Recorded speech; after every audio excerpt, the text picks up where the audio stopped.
What's up? How's everybody doing? My name is Don, and today we are going to be playing Castlevania II, not Simon's Quest. We're going to be playing Belmont's Revenge on the Game Boy, in which I don't know why they call it Castlevania II. Why not just call it Castlevania Belmont's Revenge or Castlevania Adventure 2 Battle? I don't know. Story mode time.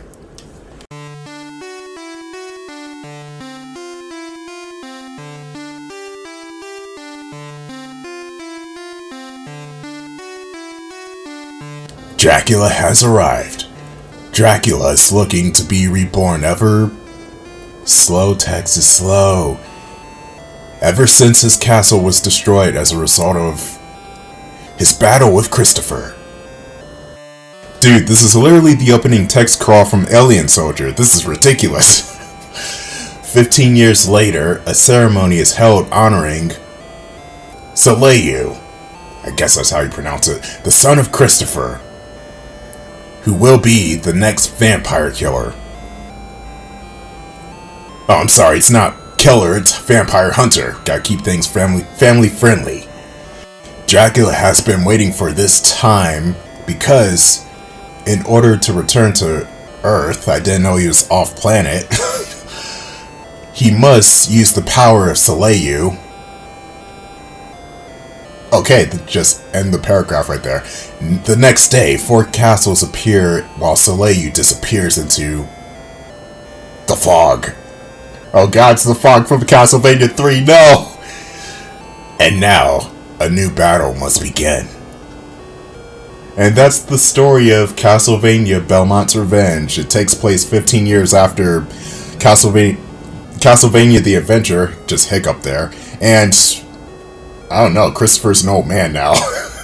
But he ironically moves faster than he did in the previous Game Boy adventure, so I don't know how that works, seeing as he's an old man now, but whatever. And here's the thing about Castlevania Adventure 2.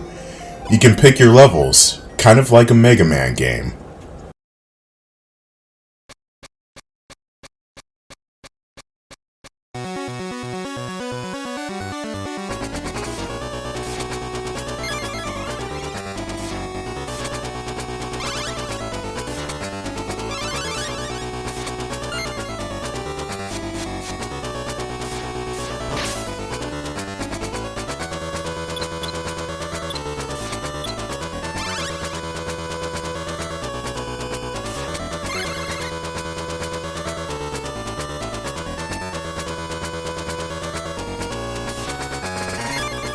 Let me start off with the soundtrack to this game.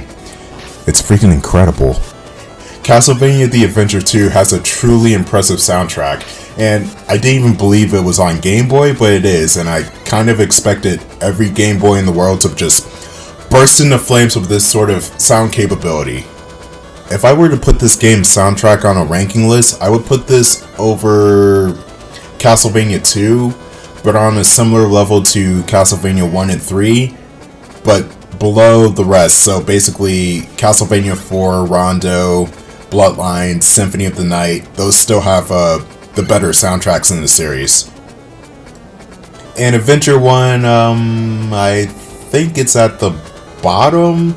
Even though it's not a bad soundtrack, I still don't think it beats Castlevania, well, NES Castlevania 2 by any means. And then below that is Castlevania Legends, where the soundtrack is just kind of blah. Castlevania Legends is not a good soundtrack at all. Now, as for Belmont's Revenge, it's better than Castlevania The Adventure in every stretch of the imagination. Wanna know why? Because Christopher can actually jump worth a damn. And he moves slightly faster. Keyword being slightly. He still moves like a slug, but there is a sense of somewhat urgency to his movement now. Sort of. Kind of. But at least he jumps better. But also new to this game, quote unquote new, sub-weapons. Something that Castlevania The Adventure was sorely lacking.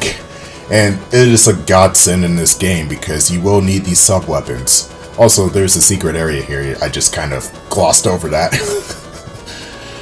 Yeah, there are secret areas in this game like there were in the Adventure 1, except they're more hidden, so I kind of miss out on some. Now, back to the sub-weapons, you only get the axe and the holy water in this game, so still very, very, very limiting in that regard, but still better than nothing. Another thing that makes this game better than the first Castlevania adventure, I'm gonna be saying that a lot throughout this commentary by the way, you can slide down ropes. Which is important because this section right here is a long stretch of death spikes on the wall, which they don't kill you in one hit, but they will do a lot of damage. At least 2 to 3 hits until you're dead type of damage, so be careful.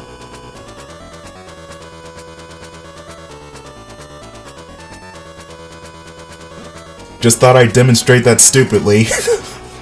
I did not mean to do that, please don't unsubscribe. There are little coves in the wall where you have to jump into to keep safe from those spikes, but there will be knights, so you have to deal with them before you can jump into them, or just jump into them then deal with the knights. They're not that hard to deal with, they just go down in 2 to 3 hits. The eyeball enemies make a return from the first game, and they're still susceptible to one-hit kills, and if you have the holy water, they have this unique death animation that's kind of gruesome. They just melt. And again, I don't like eye trauma, so that kind of ouch. Anyway, we got this Gargoyle here who has a pretty easy pattern. That serves as a mini boss, but what kind of mini boss is that? He just goes down in like 5 hits, and he has this ridiculous ass pattern. Not that hard. Another improvement over the first game is that whenever Christopher gets hit, he'll keep his whip upgrades. Only until you get hit by a certain type of enemy, he'll downgrade. So those bone pillars that shoot out those psychedelic balls, that's when he'll get downgraded if he gets hit by it.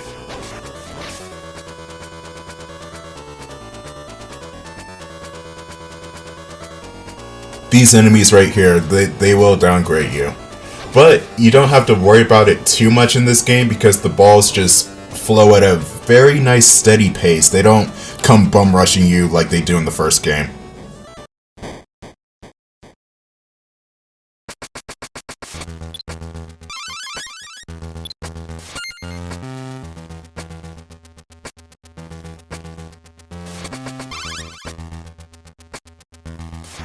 This boss right here is pretty simple. You have to strike the crystal a couple times, then the guy will appear, and he'll strike down lightning upon you, but it's easy to dodge. You just walk to the left or right, and the shockwave will never reach you if you walk fully to the left or right and then jump. The Sheepman fight from Mega Man 10 is kind of like this boss fight, except more frantic, and there's more of those thunderclouds, but yeah, that's really about it with this guy. He's not that challenging.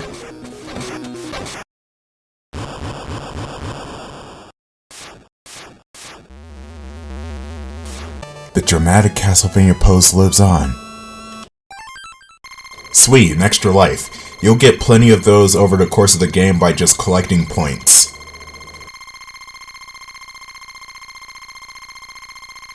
I do have one issue with this game, and that comes at the very end. The difficulty spikes up a little bit too fast and a little bit too high, but it's only for a certain boss. Actually, no, it's 3 bosses. Those 3 bosses are a nightmare.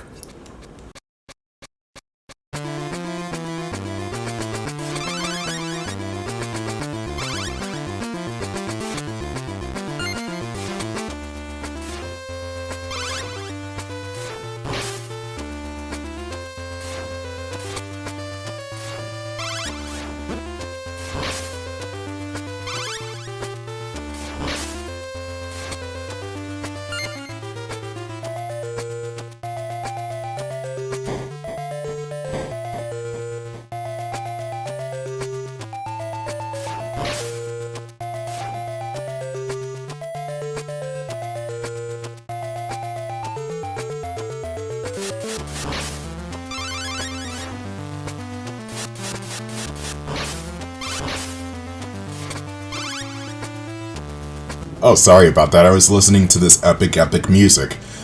The plant castle is the next castle I usually take on, and it's not that bad. I mean, it's nothing too challenging. In fact, all of the castles in this game are not that challenging, except for the final one, for obvious reasons. But you got the eyeball enemies, and you also got those bone pillars that like to shoot out those psychedelic balls that downgrade Christopher. Just like in the first game, the eyeballs do self-destruct whenever you whip them, but that, oddly enough, they don't hurt the character, they just take out parts of the bridge. And if you have holy water for those eyeball enemies, they just melt, they don't self-destruct. So, be sure to, whenever you come across a bridge section, be sure to have holy water because there will most likely be an eyeball enemy there to destroy sections of the bridge.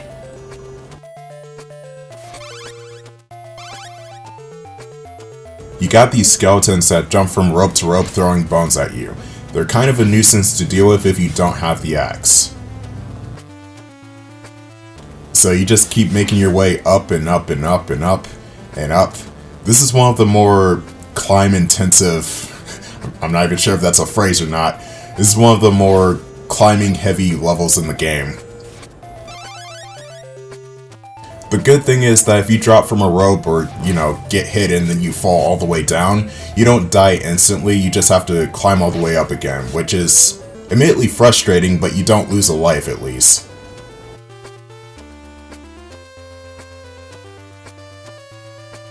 Those large bats will split into two bats if you whip them, but if you have the throwing axe, they'll just die in one hit. One more thing I want to give Belmont's Revenge credit for is that there are branching pathways in some of the levels.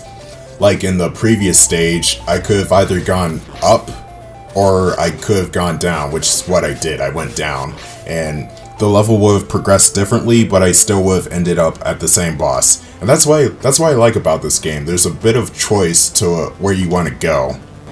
This game does have replayability in that respect, even though I don't really play this game that often.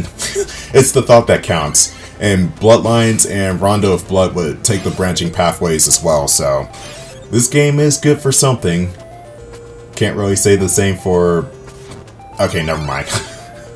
You know what I'm talking about. Here's this bridge section I was talking about earlier.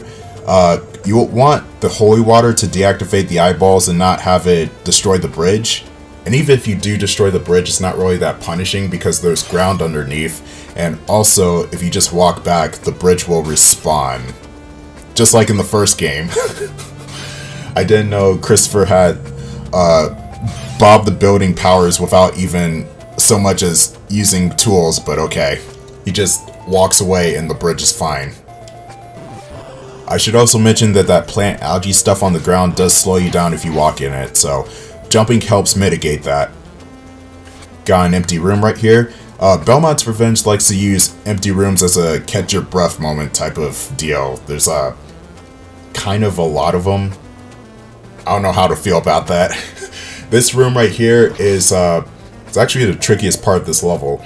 You got spiders, which will leave these webs, and you can actually climb up on the webs. I did not know this until one of my test playthroughs, where I was like, how the hell do I get past this part? But no, you can actually climb on the webbing. I will admit that this part is kind of genius. But it is also tricky though. You have to wait for the spiders to move into position and kill them, but you also need to have enough slack for you to make the jumps across, because this part is pixel perfect, I will say that.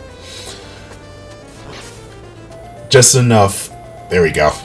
Yeah, you have to be careful, and you can just walk back and the spiders will respawn, so you're not screwed if you kill the spiders and you're just wondering how to get across. You can just walk back and they will come back. Castlevania IV, I honestly can't wait to play that game because it perfected Castlevania and platforming games as a whole, in my opinion. It's a really good game. I know people will say otherwise, but it's truly a good game. What can I say? And yes, I will get into the reasons why some people, not all, but some people don't really think as highly of Castlevania IV as they used to in the actual Castlevania IV Let's Play. So, yeah. This boss right here is kind of a nuisance, but also easy. I don't know how to explain it. So the good thing about this boss fight, you can hit both of them. So there's that, but also you have to be careful not to get shot off the platform, potentially into the pit if you're unlucky, or get crushed by those tridents because they do a lot of damage.